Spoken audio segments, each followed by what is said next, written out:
என்னுடைய பேர் மரியம். என்னுடைய கணவர் பேர் ஜகபர் அலி. எனக்கு 3 பிள்ளைங்க இருக்காங்க. நாங்கள் பெங்களூரில் தான் இருக்கோம். பெங்களூர் தான் எங்கள் சொந்த ஊர். கனிம வளத்துக்காக நிறைய போராடிக்கிட்டு இருந்தாங்க, நிறைய கேஸ் போட்டுக்கிட்டு இருந்தாங்க. அது புதுக்கோட்டை மாவட்ட கபடி செயலாளர் அவங்க முன்னாள் கவுன்சிலர் ஆகிறதுக்காக நிறைய மக்களுக்காக நிறைய தொண்டுகள் செஞ்சுக்கிட்டு இருந்தாங்க. கனிம வளத்துக்காக நிறைய போராடினாங்க. நிறைய கரிசல் மலையடி நிறைய அதை தோண்டி எடுக்கிறதுனால அது விவசாயம்லாம் பாதிக்கப்படுது, கம்மாயில் நீர் வளம் இல்லாமல் போகுது அப்படின்னு அதுக்காக நிறைய போராட்டம் பண்ணாங்க, நிறைய கேஸ் போட்டாங்க. இப்போ ராமையா ராசுங்கிறவங்க மேலே கேஸ் போட்டாங்க. கனிம வள கொள்ளைக்கு அது கேஸ் போட்டாங்க.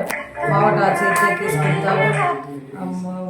கலெக்டர் ஆஃபீஸில் போய் கலெக்டர் ஆஃபீஸில் கேஸ் கொடுத்தாங்க. காவல்துறையில் போய் மனு கொடுத்தாங்க. இதெல்லாம் தெரிஞ்ச உடனே ராமையா ராசு திட்டமிட்டு கொலை பண்ணிட்டாங்க. அவங்கள முன்னாடியே மிரட்டினாங்க, கொலை பண்ணிடுவாங்க. இப்போ திட்டமிட்டு கொலை பண்ணி அவங்கள கொலை பண்ணிட்டாங்க.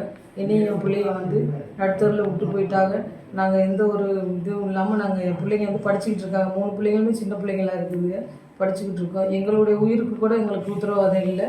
எங்களுக்கு பாதுகாப்பும் வேணும். எங்களுக்கு அரசு நல்ல ஒரு முடிவு எடுத்து கொடுக்கணும். அவங்களுக்கு தண்டனை வாங்கி கொடுக்கணும். எல்லாரையும் அரெஸ்ட் பண்ணணும். அவருக்கு நீதி கிடைக்கணும். இந்த ராமையாவும் முக்கியமாக ராமையாவை அரெஸ்ட் பண்ணணும். ராமையா தான் இதுக்கெல்லாம், ராமையா ராசு 2 பேரையும் கண்டிப்பாக அரெஸ்ட் பண்ணணும். அவங்களுக்கு தண்டனையை வாங்கி கொடுக்கணும். எங்களுக்கு பாதுகாப்பு வேணும். என் பிள்ளைங்களுக்கு, என்னுடைய சொந்தங்களுக்கு பாதுகாப்பு வேணும். இந்த தமிழ்நாடு அரசு எங்களுக்கு பண்ணி கொடுக்கணும். இந்த சம்பவம் தொடர்பாக இப்போ எடுத்த நடவடிக்கைகள் உங்களுக்கு எந்த அளவு திருப்தியாக இருக்கா, இல்லை சம்மந்தப்பட்ட குற்றவாளிகள் யாராவது தப்பிக்க விட்டுருக்காங்களா? நம்ம முருகானந்தங்கிற ஒருத்தர் இப்போ இயல்பான வாழ்க்கையை வாழ்ந்துட்டு இருக்காரு, கடை வச்சு நடத்திக்கிட்டு இருக்காராம். அவர் தான் அந்த லாரியுடைய ஓனருன்னு சொல்கிறாங்க. அவரும் இதில் சம்மந்தப்பட்டிருக்காரு. இவங்களுடைய எல்லா கூட்டாக சேர்ந்து எல்லாரும் சேர்ந்து இதை பண்ணியிருக்காங்க. முருகானந்தங்கிறவரு ஃபஸ்ட்டு போய் சரண்டர் ஆகிருக்காரு, வாழ்ந்துட்டு இருக்காராம். எல்லாருக்குமே தண்டனை கொடுக்கணும். இல்லை யாரும் சம்மந்தப்பட்டிருக்காளோ எல்லாம் போலீஸ் எல்லா அதிகாரிகளும் சேர்ந்து இதை நடவடிக்கை எடுத்து எல்லாருக்குமே தண்டனை வாங்கி கொடுக்கணும். அதுதான் எங்களுக்கு முக்கியமாக அதான், அது தண்டனை வாங்கி கொடுக்கணும். அப்போ தான் அவர் இந்த கனிம வளத்துக்காக, இந்த மக்களுக்காக, இந்த புதுக்கோட்டை மாவட்டத்துக்காக நிறைய பாடுபட்டிருக்காரு.